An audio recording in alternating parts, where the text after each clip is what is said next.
Hello, it's Science Mr. Robertson back in action today, and a big topic, puberty.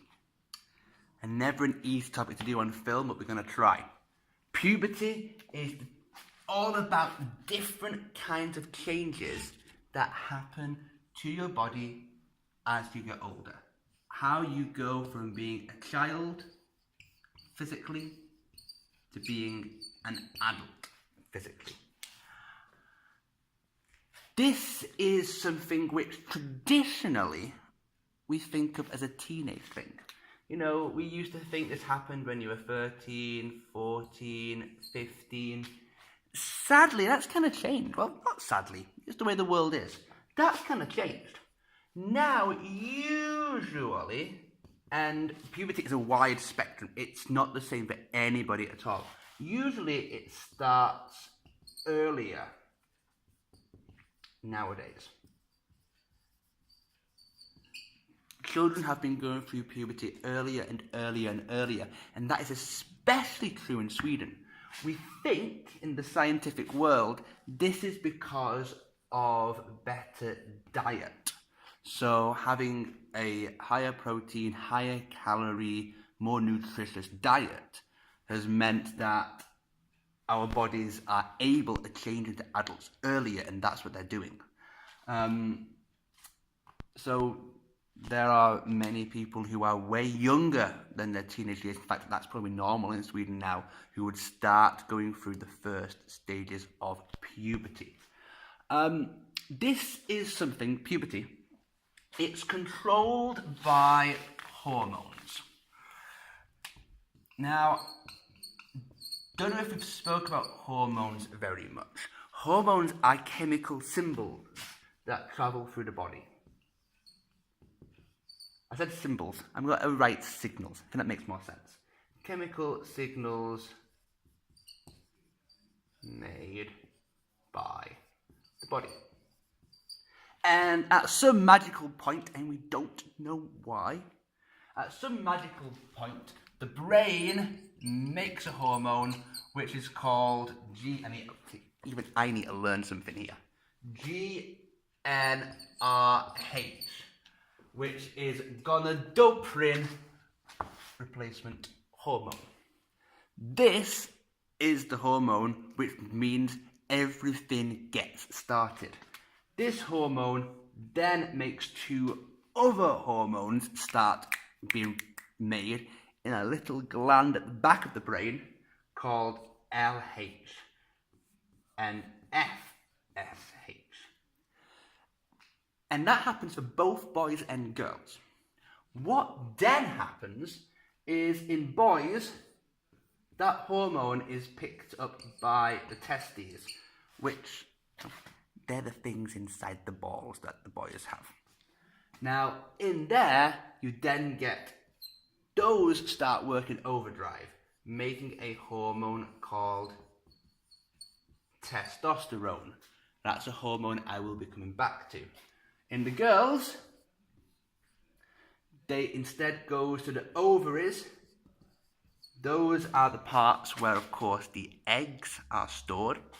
And there's going to be a hormone called estrogen, spelt like so. That is what happens into our bodies, and this is why the differences between boys and girls get more and more exaggerated as we hit puberty. They're much more similar as babies, slightly different, not slightly different.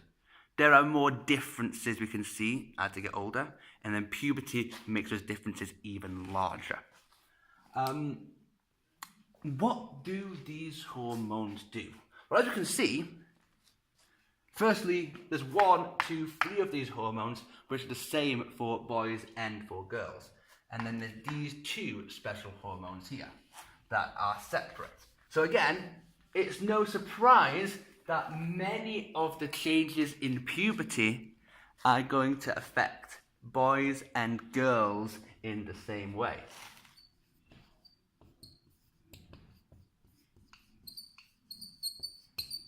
For example, one of the things that happens is there is going to be more hair that develops.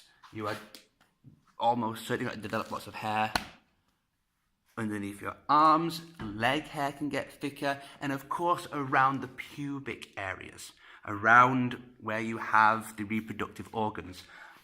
The main idea, we believe, is that this hair was extra protection, especially around the pubic area to keep it clean as possible. So anything coming down the body would get trapped there rather than going into those very sensitive areas.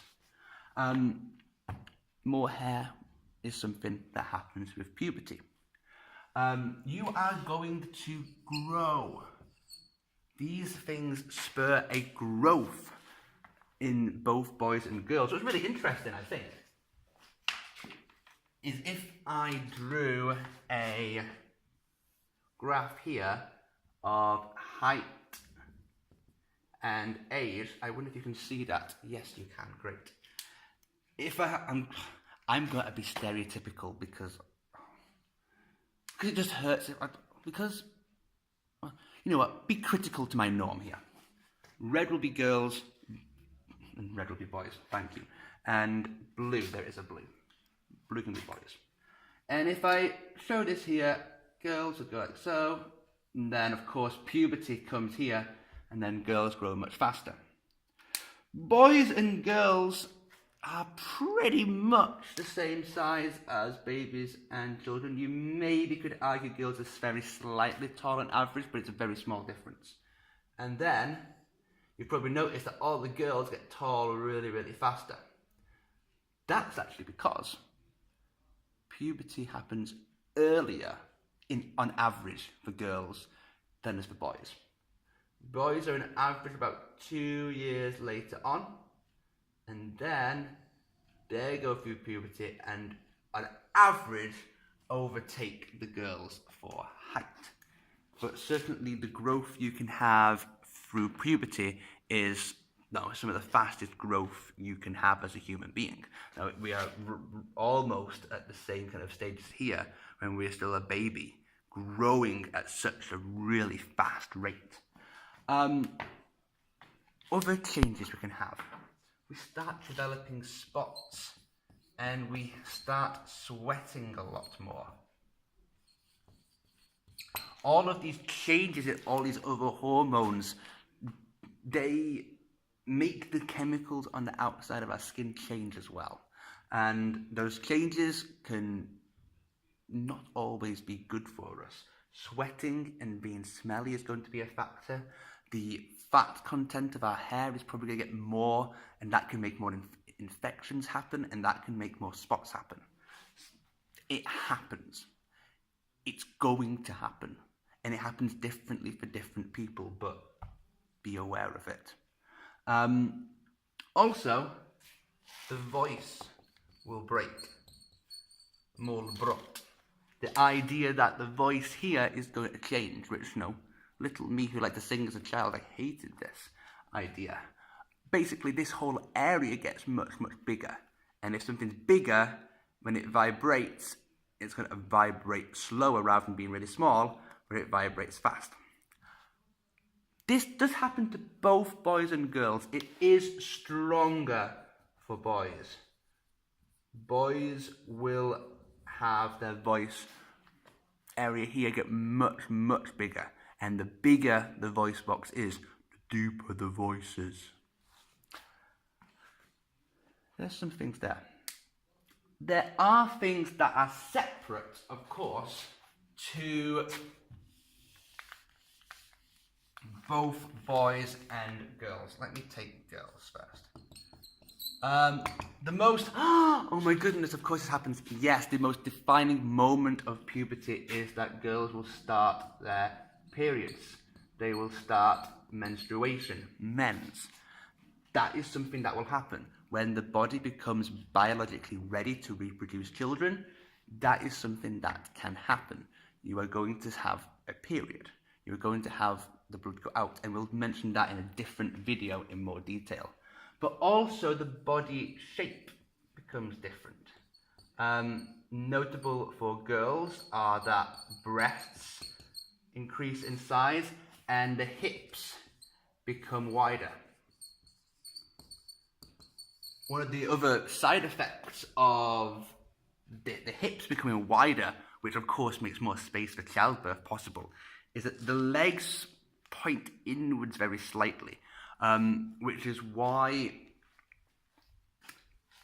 the main reason why at least, usually girls who are doing sports are not as fast as the boys, because their stride pattern is slightly more inwards than the boys, which is more outwards and can go faster.